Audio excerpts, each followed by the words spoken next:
Hey, all, welcome back to the Fire and Water Cooking Podcast. I am Darren, I'm your host, and today I've got a great guest, a guy I've listened to for a long time, Mr. Greg Rempe of the BBQ Central Show. He has a live podcast every Tuesday night. Has been doing this for over 12 years. I can't wait to talk to Greg. I'll be right back. Smoking, grilling, getting hot and hotter, sous vide and chilling from fire and water.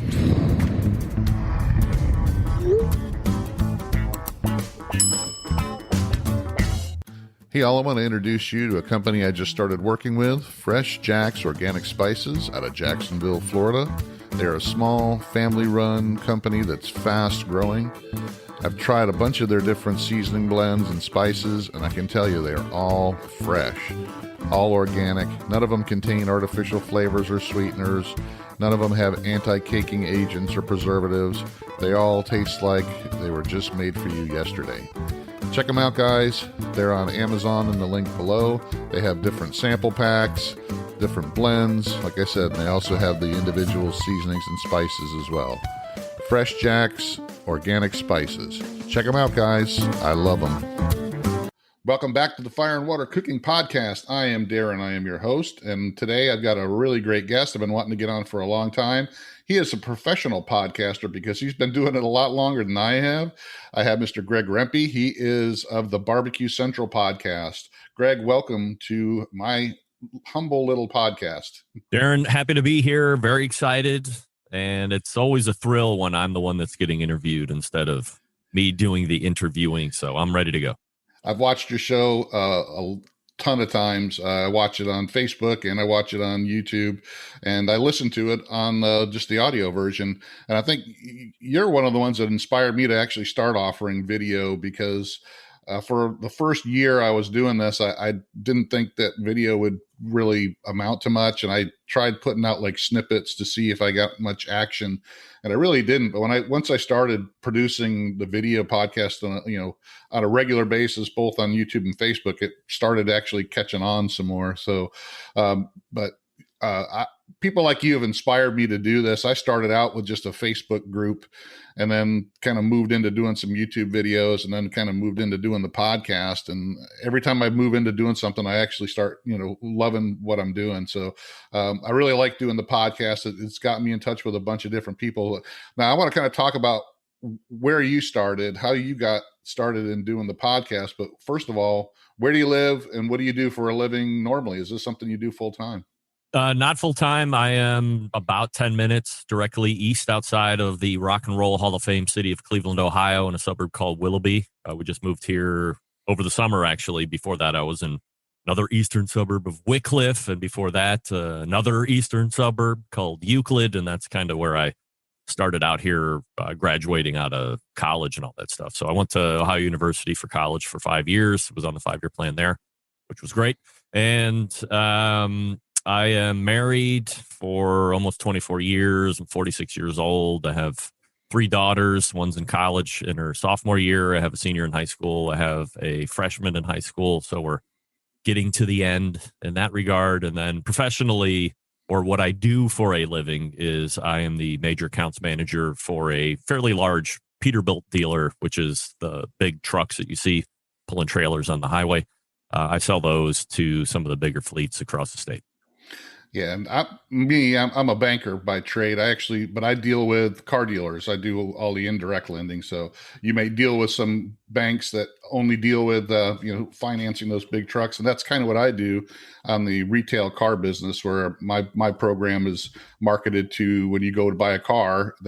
I'm one of the banks that they'll submit the loan to. Yep. We have certain programs, so I kind of understand that business. I've been doing that for over 30 years, so that's all I've done in banking is deal with retail car dealers. So it's something that's a little bit different, but it's a living, and this is our fun stuff. You're like me, you love doing this stuff. So it's more than a hobby. We do make a little bit of money here and there, but it's a passion of ours, I can tell. So I've often said, because that's typically a question I get is this what you do full time?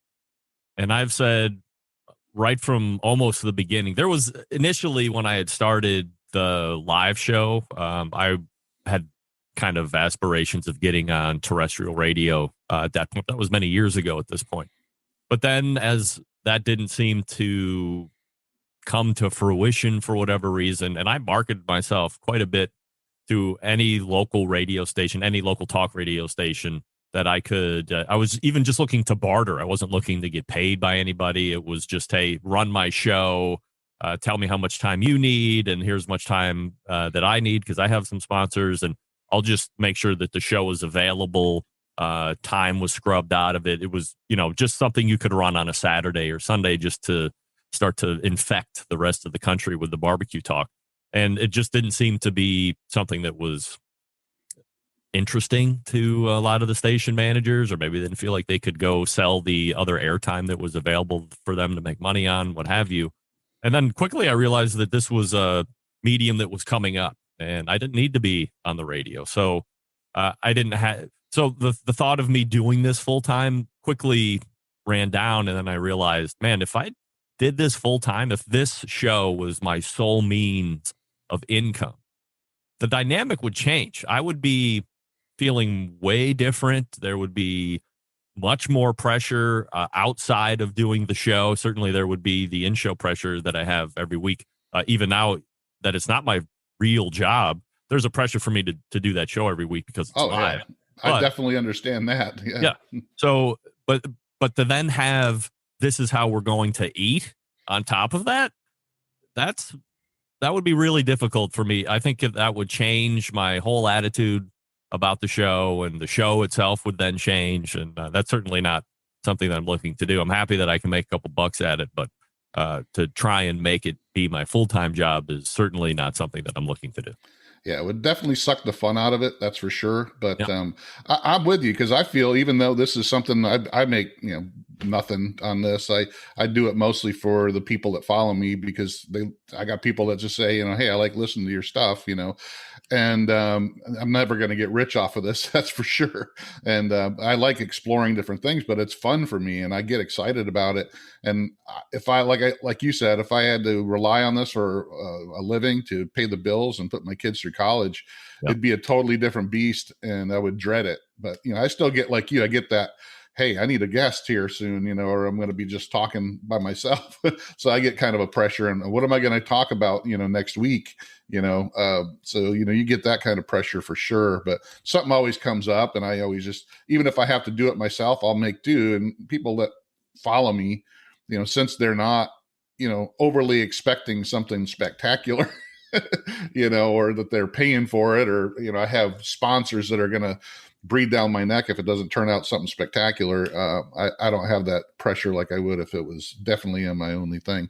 So how'd you get into doing this though? You've been doing it now, how long? Like 8 or 10 years, right? Well, believe it or not, the live show is going to celebrate its 13th year of live production February 7th. And then I was doing a traditional podcast 2 years before that. So almost 15 years. So you started out just doing like I do with a pre-recorded podcast on audio only and all that. And that was really structured around the message board that I had. So my entrance into all of this was my wife buying me a Weber Smoky Mountain cooker. I followed the directions that came with that cooker to the T. It was almost a disastrous event. Because if you don't know what the Weber directions used to, or at least they used to say back then, they used to tell you to fire up like 2 charcoal chimneys full of charcoal and then dump it in. And, now you're trying to like bat the temperatures down. And it was a disaster. But instead of throwing it away immediately, the internet was really starting to come up at that point, 2005 or whatever it was. And I started to look at across the internet, found the virtualweberbullet.com, which was really specifically for that specific cooker. And there was an incredible amount of knowledge and people willing to share information. And so that was my exposure to message boards. And then I decided that I would start my own message board. And that became very popular. It started to grow over its own couple of years and started to get a lot of organic traffic and all that stuff. And then there was a proliferation of barbecue message boards that came out. So to separate, I had heard about podcasting. There was another forum out there that had started to do podcasting, but he was horrible at it. And I thought, hey, this is something that I could offer my membership, my forum members. I can interview some of them. We can talk about statistics of the forum. It was totally forum-based stuff. And that's where I started. And then after a couple years of, so I started to interview some members, and then I was like, oh, well, maybe I could ask somebody who's a bigger name. Maybe I could ask somebody who's a bigger name than that. And so that's when I started bringing in, I always say that my pinnacle moment, even to this day, was the first time I had reached out to Steven Reichland, and then he had written back in 20 minutes, said that he would be happy to do an interview. And he didn't know me from anybody. And he was the biggest barbecue star at the time, at least to me. So to get access to him and then actually do an interview with him was incredible. So I had already reached the pinnacle at that point. So I was not scared to reach out to anybody else in the industry at that point, because to me, I had already landed the biggest fish. So away we went. And then 2 years of doing the pre-recorded stuff like you're doing, there was now an onslaught of barbecue podcasts back then. So that was 2008. And I decided that I would switch it up again, try and separate my stuff from everybody else's and do a live show. And I found a guy on Craigslist who was based out of Los Angeles, who was opening a internet radio station. And I convinced him to give me an hour a week. And that's where we've been ever since. Now, over time, I've grown from 1 hour to 2 hours. I'm no longer on LA Talk Radio. I got my own audio space. There was a lot of other things from an infrastructure standpoint that I added to make it my own platform solely, and added the video, as you had mentioned a couple minutes ago, which I hate. And, now 13 years later, we're getting, 30,000 plus downloads a month. That's a verified number. I'm not pulling that number out of my ass. And we get, anywhere between 500 to 20,000 views on Facebook for the video when the show ends. I'm going to Twitch. I'm going to YouTube Live. I'm just offering as many ways to consume the show in a couple different ways to consume the show as possible. Because, as you had mentioned, I do have sponsors. There's no expectation that I'm doing this or that. I think I've pretty much dominated the industry as far as professionalism and production quality and all that stuff. But I do want to make sure that if I'm going to do something, that I want to provide it at the best levels possible. And it's really been mostly an enjoyable experience getting to know. I'm not trained in broadcast. I'm not trained in audio video. I'm not trained in computers. It's all self-taught. So good skill set to have. It's not something I can apply everywhere all the time. But if somebody asked me, boy, I'd really like to start a podcast. Well, guess what? I can really help somebody along in that regard. So something I keep in my back pocket, but it's been a fun growth over these last 15 years, to say the least. Yeah, well, you've had, like I said, a lot of time to, learn all the ups and downs, and I'm still learning. But like you, like I said, I kind of started that way too, is, start a little bit here, start a little bit there, and then kind of make it grow a little bit and learn things as you go, see what works, see what doesn't work, change up here and there, and not have to feel the pressure. But you definitely got the voice down after 12 years for sure. You sound like a radio professional, just like, a radio announcer would sound. I think my wife walked in one day, I was listening to you. She goes, that guy sounds like he's like a real radio guy. Well, the microphone helps for sure. Yeah, definitely. And then the microphone kicks it over into some processing equipment. Do I sound like this in real life? Mostly. But, my highs are a little teased, and my mids are a little teased, my lows are a little teased. And I have some equipment that I've, through sponsorship, I've been able to reinvest into the show over the years to keep buying stuff. Like, I would never recommend anybody starting a podcast and going out and spending $5,000 in equipment. Like this microphone that I have, totally no need for it. Like the microphone that you have, or the ones that I would normally recommend for people starting podcasts, do not even approach the cost of this microphone. The preamps that I have, the mixer that I have, all stuff that anybody starting absolutely doesn't need. Right. But because I was able to gain some interest from people that wanted to give me some money to be associated with the show, I could buy a little bit better. I could save, then I could buy. I would never recommend anybody going into this in the hole, because 99% of podcasts don't make any money. And that's a flat out truth. Definitely. And I started buying, I think this microphone, even though it's one of the cheaper ones, it's still like $80 or something on the Amazon, and it's a decent mic. It works great. But I started out just regular, a regular, microphone that's on the computer. And then, that's kind of what you do. You just kind of start out to see what's going to work, see if you're going to like it. I mean, people like me and you, when we start things, we don't know if it's going to be successful or if it's something, like you said, you don't really like doing video. I'm the same way. When I start something, you always got that pit in your stomach. Is this going to be successful? Are people going to want to listen to me or even look at my face while I'm talking? Yeah. So you got to kind of test stuff out, and you don't want to, like you said, spend $5,000 on equipment and then 3 months later you decide this isn't something for me, and then dump it and lose money. So I'm with you. I start out a little bit here, I'll add some better equipment down the road once this thing starts growing and starts getting some return on investment. That's for sure. Yeah, I would never recommend anybody getting into podcasting with the main thought on their head is that you're going to start making money, at least right away. There's going to be time that you're going to have to put in. You're going to have to generate some catalog. You're going to have to hone your craft and figure out the show and all this stuff. There's the list of 4 things that I tell people that I recommend if you're going to start podcasting. So it's you want to do podcasts because you're passionate about something. That's the main driver. Nothing else should be considered.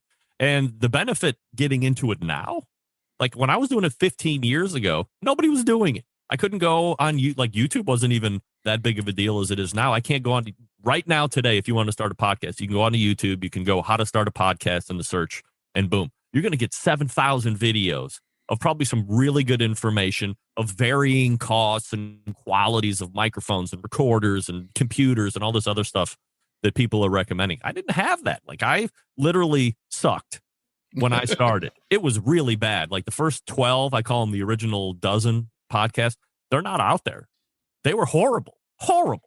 So it was just a matter of doing I was a guest on somebody else's podcast and he sounded incredible.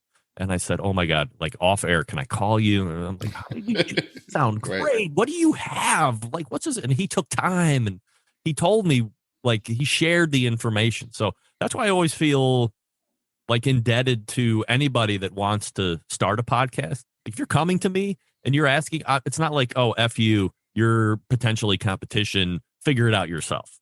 Well, let me tell you where I started, and let me tell you how I evolved, and let me tell you what I have now. Doesn't mean that all of that has to apply to you. But if you have the passion to start to talk about something and you're taking an interest in wanting to sound good right off the bat, because that's all I care about, sounding good. I don't care about, looking. When I listen to the show, it's unique. I'll watch the show back and I hate it. But I'll listen to the same show driving to work, or if I have a really long, call to go on for work and I have some windshield time, and I'll listen to the same show and I love it. Yeah. It's just the way that I'm built, and maybe I'm more of a radio guy in nature versus a visual guy. But watching the show this past Tuesday, I didn't like it that much. Listening to the same show on Thursday when I had to drive all the way down to New Philadelphia, Ohio, I loved it. So it's just one of those things. Yeah. And I found out a long time ago when I first started doing this, I say 3 years ago, but you've been doing this for a lot longer. But even on stuff that, I'm hypercritical on stuff of mine, I find people that will look at it totally different than the way I do. Oh, there is no doubt. Like if you host, you are your own worst critic. I mean, Believe me, there's 20 things. Even now at the end of a Tuesday night, I'll go into my chat with a couple of my confidants that seem to be very professional at kicking my ass when there's no holds barred, no yes men, nothing like that. I mean, we want to be critical because I always consistently want to get better. And I'll list off 10 things that I immediately hated about the show 15 years later. So, I mean, but you're right. I have at least come to the realization that there's 8 things that the listeners will never hear. They'll never pick up on it. They'll never notice, but I notice it. And I'm a maniac. So I continue to want to improve for me. But I do realize, and you're right, a lot of people will watch it or hear it And what you're hearing is not what they're hearing or watching. I talked to, and one of the things you mentioned earlier that I really clapped onto is when I first started, it's like, am I going to just do this and just talk to myself? Am I going to, can I do it that way? And I did my first couple episodes, I just kind of just sat there and tried to talk. And I don't like doing that. I got to have somebody to bounce things off of. I'm not one that can just sit there and yammer into a camera like there's somebody there that I'm talking to. I can't do that unless I'm doing a YouTube video because it's a short, thing. But when I got a couple of my YouTube buddies come on, to start me off. And I found out I really like talking like this, and people really catch on to that and really like me having a conversation because I ask the right questions that people were wanting to ask. And, I had Malcolm Reed and his wife on. I had Stephen Reichlin on too. And that was the same way I felt. I recently just had Kenji Lopez Alt on. He was one of my pinnacles. And it's like you said, once you have them on, you go, I made it, Yeah. But what I learned early on was ask whoever you want, because they're going to say yes because they're wanting to promote themselves as well.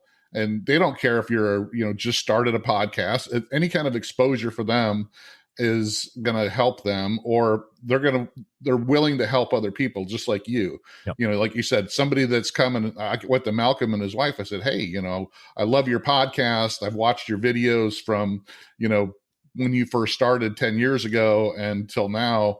And I want to talk about that. And they're like, yeah, great. And that's one of the things when I had Malcolm on and said, I watched some of your, YouTube videos from 8 years ago, and it's just you walking around with a camcorder at a barbecue competition talking. And then you watch a video that you do today. It's a total production, and he loves talking about that kind of stuff. And I found that a lot of people just love talking about themselves and what they do because they're passionate about it. So yeah, I want to say, if you ever want to start a podcast, don't be afraid to ask whoever to be on your podcast, because 9 times out of 10, they're going to say yes, and they don't care who you are. They didn't know me from anything. And when I asked these guys, I asked Meathead, he's like, yeah, no problem, man. I'll talk about amazing ribs all day long to anybody who listens. No doubt.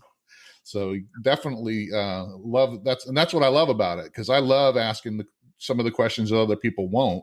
And I've even had like Rochelle, I had her on, and she even said, she goes, you asked some questions that nobody's ever asked us before. And I really like that. So. Yeah, well, good for you, because I tried to get Rochelle on the show a bunch of times, and I've gotten stonewalled. So I don't know, maybe because I was small and she knew that a whole lot of people wouldn't see it. But she's in her own podcast, so I don't understand why that wouldn't help. But why she would be afraid to be on yours. But I mean, I love, like I said, I love talking to people and finding out where they started and how they got going. That's one of my things. Yeah. But I also like to know, how passionate they are about it. And you can really tell with some of these people. So what's your favorite part of this? Now, you kind of mostly now you do a lot more of the barbecue competition stuff, but it doesn't sound like that's kind of where you started. You started out like with the home cooks, the backyard guys, and now you do a lot more with the competition people too.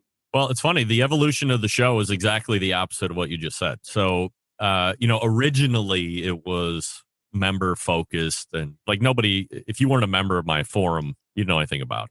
But once I started to get submitting into iTunes or more of like the global podcasting platforms that were available, and there weren't nearly as many available 15 years ago as there are today. But I'm going to share the screen real quick so that people can see your website. So just keep talking. Okay.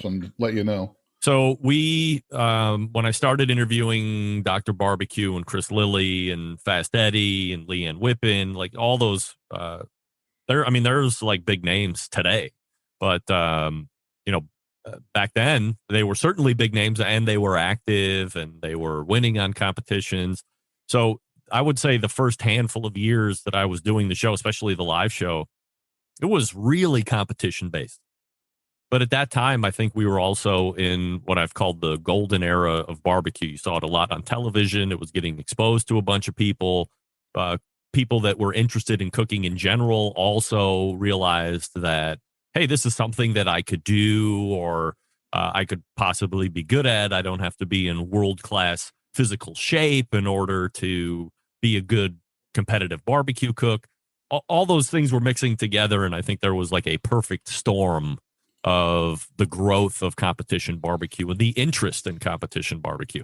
And so the show was focused, if I had 4 interview segments, 2 or 3 might be taken up by 2 or 3 different barbecue pitmasters on the competition circuit. But 4 years ago or 5 years ago, you could see it starting to trend off a little bit. It wasn't on television anymore. The vibe of competition barbecue had changed quite a bit. There wasn't a lot of public access to it. Everybody was hiding in trailers. There was a growing perception that you needed to be incredibly wealthy or buy all of these Jambo pits and mobile homes and all this other stuff. So the point to entry seemed almost unattainable to the regular person. Also, the proliferation of the high-end meats of pork and beef and all that stuff. So the other side was backyard, and that was starting to really try. I mean, we've cooked in the backyard forever, of course, but there seemed to be a real interest that was building on the consumer side. And so the show started to switch to more of the consumer stuff. So it was cookbook authors and accessory makers and backyard grill and pit manufacturers and talking to them and how they can put their products in people's backyards. And that hasn't tailed off over the last 5 years. It's grown with interest each and every year, year over year. And now I would say my show is way more backyard, just the regular ham and egger like me and you, than it ever was with competitions. Will I ask the guy that won Memphis in May to come on the show and recap? Absolutely. It's one of like the big ones, or the American Royal or Jack Daniels. But if I'm interviewing 10 pitmasters during the course of a year, that would have been a competition heavy year for me at this point.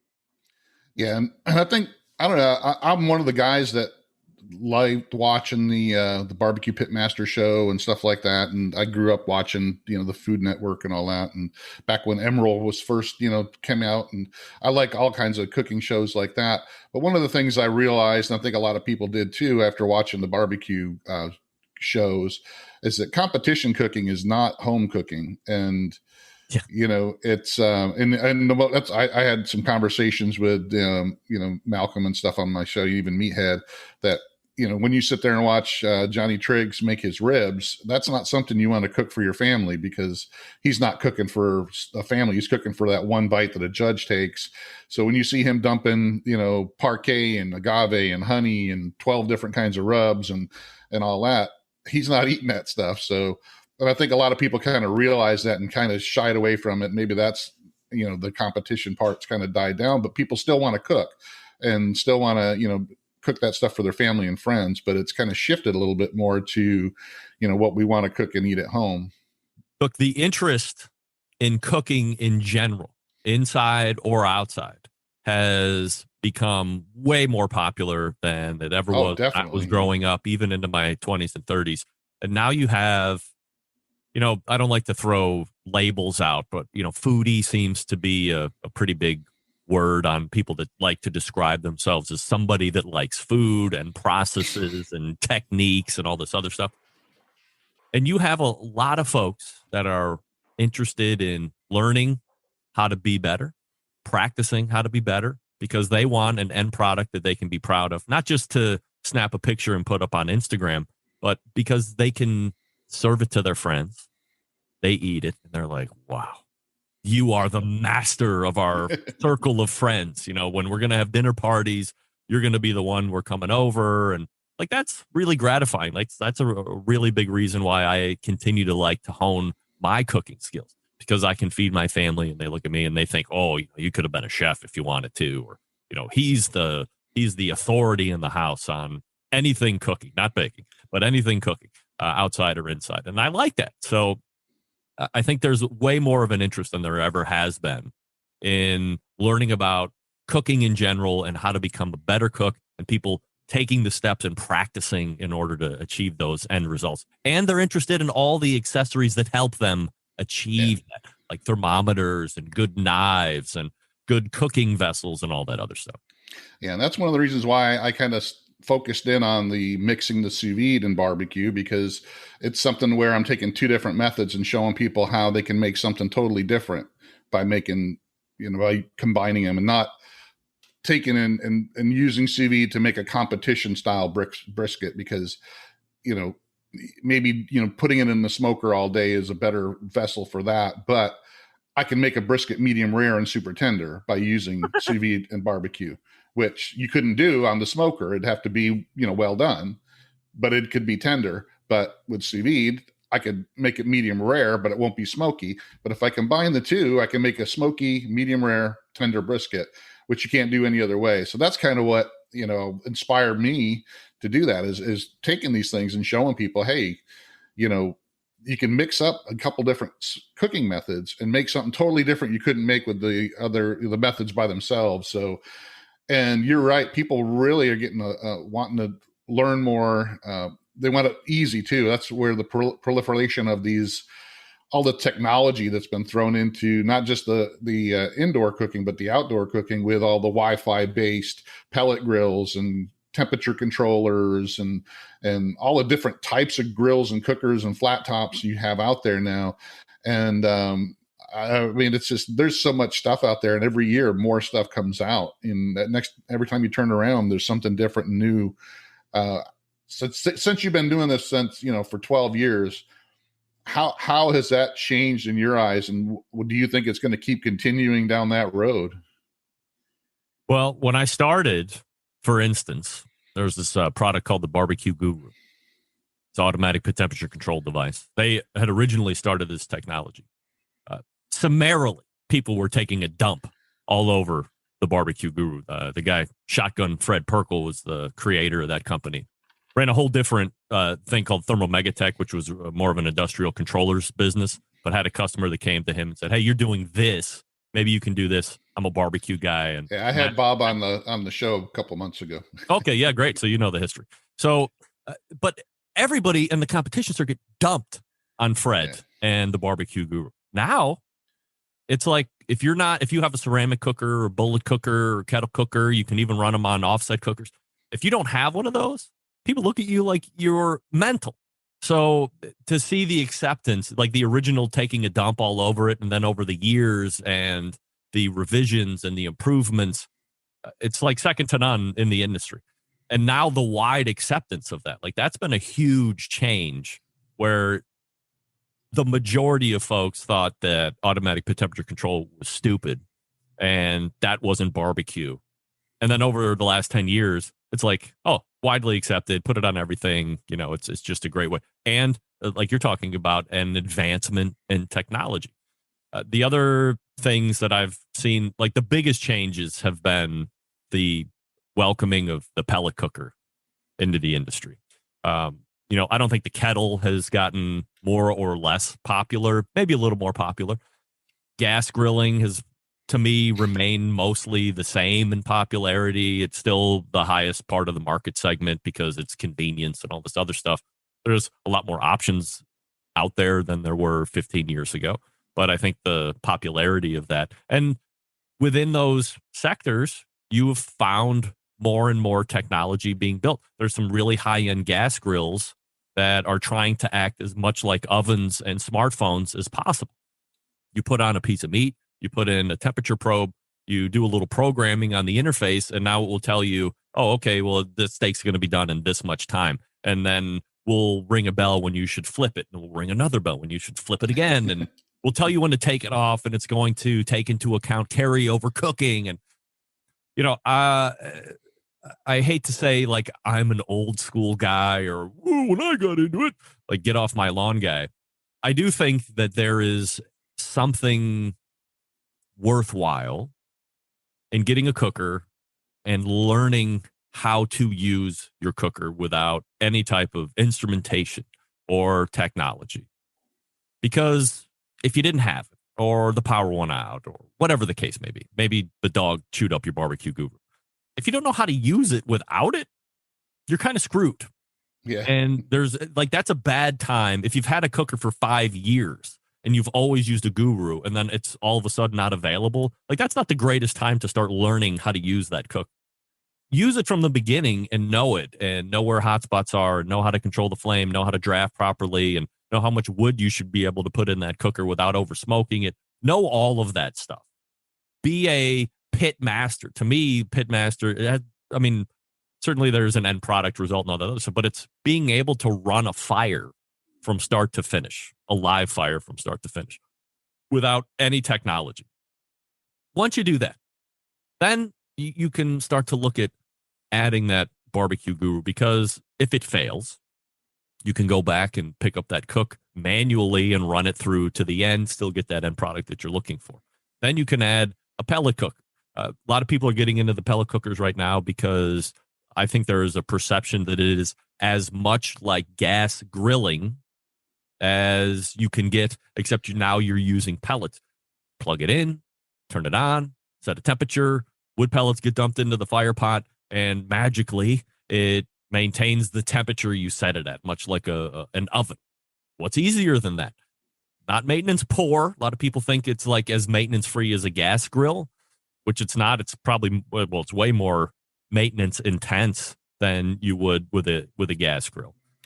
But as long as you're taking care of it, I mean, it's pretty foolproof. Keep the pellet keep the hopper full of pellets, and kind of mind your P's and Q's and don't walk away from it too much. And you're going to have a great end product with very little effort on your part. But I mean, what are you getting into? I always run the dichotomy of emotion on, are you learning anything? Like, isn't that why you wanted, like, I got into it because I wanted to learn how to do it. But maybe a lot of people don't really care about learning it if they can get a vessel that allows them to achieve the end product without having to learn. I think you alluded to that, earlier in the program about people, not really caring how they're getting there as long as they can get there, the ease of getting into that. Yeah. It's not the journey anymore. You're going to have those type of people. And like I said, when I first started, I started in creating a Facebook group, kind of like you did with your old bulletin board type systems. The Facebook groups are the new bulletin board systems, or the Reddits of the world now. Yeah. But that's how I started. And you learn that there's people from all spectrums, people that want to learn, they want to be able to break everything down. They want to be able to learn how to take their ceramic grill and create the fire and control the vents manually. But there's also people that want to be able to incorporate those tools that we were talking about as well. But then there's people who just want the easiest way. I want to be able to, hit on my phone, program an app. And some of these companies are really catering towards that. And I think Traeger is one of them. One of the things, I just got a new Timberline 850, and that's their top of the line. And it's got a nice app built into it. But one of the things that ticked me off is, I guess about 3 or 4 months ago, they had a function on there to create different cycle cooks, where you could actually start it out at one temperature, and then, it could kick in and change it to a different temperature and all that. And you could customize it. And people like me who understand cooking, that's a really big benefit. But a lot of people, I guess, if they're novices, they don't care about that. So they took that feature off of the app. They left it on the grill itself, but they removed it from the app for some apparent reason. And they've put more of the built-in recipes where you just touch brisket and it runs by itself, where, so you're going to have people like that. And I guess there's more of those people out there, because they, like I said, they took away the feature where I could actually go in and create my own custom cook cycles and put them, the automatic ones, for people to just press, chicken or brisket or pork ribs. And then it just does it all by itself. But, you're going to have people like that, no matter what. And I guess there's a lot more of those people out there. And then you're going to have people like me and you that want to be able to, start the fire with, doing it with. Let's do flint and flint and steel. But start out and learn the whole process, and then use the tools.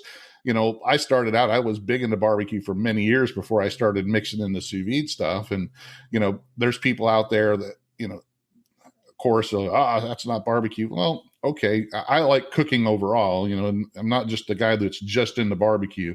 I love all different kinds of methods and all different kinds of styles and all different kinds of cuisines, from French cooking to Chinese cooking to Italian cooking. I mean, they're all different, and they all have processes and methods and techniques, and they all are awesome, and you can mix them and change them. But, yeah, I think you're going to have all kinds of people like that. And there's a lot of people out there that just want the simplest, easiest way. But, there's going to be a lot of people like me and you too, and that will want to learn and look at different ways to use stuff. And that's where me and you come in. So, well, I think if you look at what's being offered into the market today, all of the grills and the barbecue pit manufacturers must feel some kind of onus to put Wi-Fi connectivity and have a really feature-rich application that people can go download, so you can take as much guesswork as possible from the end user should they want to have that experience. Do I necessarily agree with that? No, because of the conversations that we just had, but you can't deny it. And I mean, I've asked manufacturer after manufacturer when they come on and they're bringing whatever the newest cooker is to the market. Do you guys feel like you have to put Wi-Fi capability, an app that's available that does all this stuff? Do you feel like you have to do that? Because if you don't, and your cooker is sitting next to one that does, that the consumer is going to buy the one on the right and not yours. So you don't necessarily want to put that stuff on there, but you do because you think it might lead to sales, or it might preclude you from being sold because this other cooker has more features than the other. And then I always say, well, can you go back and tell me what percentage of those people that buy it actually use it? Like, that's what I want to know. When you buy that cooker that has all of that stuff on it, what percentage of those consumers are actually using it? I have a grill that has all that stuff. I have a Timberline. I have 3 Green Mountain grills, all Wi-Fi enabled. I can get on the app. I can do all that stuff. I never use it. I don't know if it's because of how I came up originally and I just want to go out and look and feel. And I think there's a whole other romance of barbecue that is being missed by not doing that. But I would love to know what the percentage of folks that buy it thinking as soon as I get it home, I'm going to use all the technology and the apps and whatever. And then the percentage of folks that maybe think that and then never end up using it. I would love to know, because that could save cost on grills too. Oh yeah. And it's true, because how many people will buy a car with cruise control that never go on long trips that would actually use it? They want to have cruise control just to have it, but they probably use it twice in their life because they don't go on long trips. But and I'm the worst driver, by the way. I use cruise control all the time. All the time. But 25 it's just miles an hour, 85 miles an hour, and all points in between. I love cruise control. But I've seen it with you can just see with brands that do that. Camp Chef is one of them. When I first started using my Camp Chef, it was just the turn the button thing to get the temperature, and everybody else started coming out with Wi-Fi and Bluetooth and apps and this and that, and you saw them redo their whole grill line to include that. And even with Weber, they waited to put out a pellet grill until they were able to try to nail down their Wi-Fi app, and they didn't offer one without it.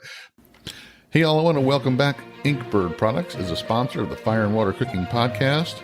Inkbird makes many great different temperature controllers, thermometers, all kinds of time and temp controllers. But one of the best things that they make is their new sous vide circulator that includes Wi-Fi, 1,000 watts of power, and super quiet at a really affordable price. It's one of my top picks for a budget sous vide circulator for people who are just getting started. Make sure you check it out in the link below. Check out Inkbird. Welcome back, Inkbird Products, to the Fire and Water Cooking Podcast. But now I see it, the manufacturers, what they're doing now, and you can chime in on this too, is that they're trying to offer all different levels of grills. So even with, you had Kamado Joe got bought by the company that owns Masterbuilt. They went back to offering like entry level grills and then top of the line grills. So they're trying to offer products for every type of customer, whether it's somebody that's the cheapest, I want the cheapest thing that's going to do the easiest, out of pocket, and then to I want the $10,000 that's got all the toys and bells and whistles on it. Yep. And I see a lot of that now too. So what do you think of that? Oh, I totally agree. I think people, it's always options, right? You can't be a cooker manufacturer and unilaterally decide what the market wants, because you build it the way you want it and what they think technology and feature wise is on it, and then you put it in the market and it doesn't sell, and you're like, well, what the heck just happened here? If you have everything, if you have 5 different options, well, now somebody like me can go in, save a couple bucks because they don't need all the Wi-Fi or the internal temperature probes, whatever the case may be, and they'll buy it. But then, my neighbor is a tech geek, or he doesn't have the same level of interest in knowing all the stuff, and he just wants to turn it on. And so he buys 2 or 3 levels up, and it's all, varying from there. So the more options that you have, I truly feel that the manufacturers now believe that the more options and features that they put on grill across, from their top to the bottom, the better shot they have at being brought home at the end of the day when a purchase is happening. Now, let's turn the tables on that a little bit, because one of your sponsors that has been around a while and it seems to have grown considerably over the last few years is Pit Barrel Cooker. And they don't have any of that stuff. They don't have, Wi-Fi, Bluetooth, temperature control. I mean, it's a pretty basic, thing. Now they did buy one of their competitors, Barrel House Cooker, but I don't think they're really changing their product much, except that they're offering a couple different sizes and maybe, some, different accessories that might go with it. But I know Noah's grown that company, substantially for just offering, one type of product without, a whole lot of different options for it. Yeah, I think he's capitalized on a portion of the market that I think a lot of them are like me. They have cookers that are feature rich, but then they also wouldn't mind having something that's stripped down. And the barrel cooker is simply that. You put some charcoal at the bottom, you light it, you hang meat. You don't even know what the hell temperature is running at. There's no thermometers that come with it. It's one vent adjustment on the bottom, and that's it. Like, it's a permanent vent adjustment unless you're going to move elevations. And I think there's a little trepidation at first when using it, because your mind has a really hard time wrapping itself around, well, how is the stuff closest to the coals not going to burn, and the stuff furthest away from the coals going to cook through, and only the stuff in the middle might be the best part. Look, I don't know. It's a wizard cooker, but it works. And once you get the first couple cooks under your belt and you realize the flavor and the ease, and that you don't have to be so engrossed in the cooking process that a lot of these other cookers perhaps make you feel like you should be, then you realize the beauty in that. And they have the flagship product. They have the junior. I hear that they're coming out with like a 50-gallon or so size, and maybe a stainless steel option as well. But they're not putting blowers on them. They're not putting technology on them. They just have found a way to market their product that people buy into, and there's been no bones, right? I mean, it's like, hey, it's simple, it's great flavor, it's easy to use, and away you go. And people buy into it. And like you said, they've grown exponentially over the last 10 years. Yeah, definitely. And it's like I said, it's those, going back to what we used to have back, when me and you were growing up. It was, charcoal grill, and that was it. I mean, I know when I grew up, upstate New York wasn't a big, any kind of low and slow. Everything was just grilled. Yeah. Cornell chicken was about the biggest thing that, anybody cooked outside during the summer for those 2 months that we could cook outside. Right. So, it was just grilled over charcoal, not even smoking wood. It just plain old, Kingsford charcoal with a bunch of charcoal lighter on it. You got that little bit of taste of the charcoal lighter, and like that's chicken. The smell of youth, right? When you smell somebody, like when I smell somebody in the neighborhood that lit Kingsford up with lighter fluid, I go right back to like Saratoga Springs, 8 years old, 9 years old, block parties, the whole deal. Your burnt hot dogs and hamburgers, right? Yes, all that. Well, I want to thank you again, Greg, for being on. Is there anything else you want to talk about? I mean, everybody can find you on BBQCentral.com. I had pull you up one more time so people can actually see your website, and they can pretty much find anything that you put out there from going to your website. So BBQCentralShow.com. You can go to the live audio stream Tuesday nights. Yeah. So you can like on Tuesday nights for live stuff right there, those 3 buttons at the top, you have a live audio stream, which would replicate as close to radio as you can get. And then the video options are right there, Facebook Live, YouTube Live. And you just click on those and it'll take you to the respective pages. You can also subscribe to the podcast feed. So if you can't make it for a live show on Tuesday, Wednesday, or the first hour is released on Wednesday, the second hour is released on Thursdays. At the top of the website, there's a subscribe button, and you can go ahead and subscribe to whatever podcast platform that you personally prefer. And then if you don't like dealing with any of that, as long as you can remember to show up to my website, all the shows are listed right there in chronological order. You can go to Show Archive and dig through it that way, all the fun stuff. So you got a newsletter too, so they kind of tell the people like what you talked about in each show, so they can go back and listen to them. Is that how that works? Yeah, sign up, and then Tuesdays around noon, you'll get a heads up on what's happening on the show later that evening. I don't bombard your inbox with a bunch of BS or anything like that, so it's usually just once a week. Gotcha. Yep. Yeah, so make sure you check out BBQCentralShow.com. Get everything you want to talk about or anything you want to hear from Greg. I listen to it all the time. It's fun to have your perspective, but also all the people that you have on there. You have your Meathead comes on once a month. I know Stephen Reichlin comes on once a month. It's funny how you go from you thought that was the pinnacle to get him on your show one time, and now he's on there once a month. Oh, it totally blows my mind. I mean, he's been doing it for years, so it's such a really cool thing that I value. All those guys, Malcolm and Meathead, Sam the Cooking Guy, Steve and Robin. Derek has recently rejoined the show as a recurring guest as well, Derek Riches. So, I mean, just to have them, to know I have those spots filled out every month, and then I can go ahead and figure out how to go, I mean, is so great, because I can have those regular guests on, but it's always a new conversation every month, which is the best part, because each one brings a unique perspective. My favorite shows are when there's a topic that's out there that I can ask everybody through the whole month what their thought is, and then hearing the difference of opinions. That's great. Well, I can't wait to be on there so I can talk about sous vide and barbecue. I know you've talked about it with Meathead a few times because he's one of the guys that I follow as well, and I mentioned him in my new book that I got out there. So I think I sent you a copy so you can through yes, PDF, you can read. But yeah, I love those guys too. All those, and then listening to them every month, with the different stuff they come up with. But so I'm sure that's something where you look forward to that, and you got your embedded correspondence now with some of the YouTube guys and stuff. So you got a whole, and Sam the Cooking Guy. How did that come about? Because he's not really known as a barbecue guy. Well, man, so I think I've known him now for 10 years, maybe 8 years, and somebody might have just sent me a link and said, "Hey, you should check this guy out."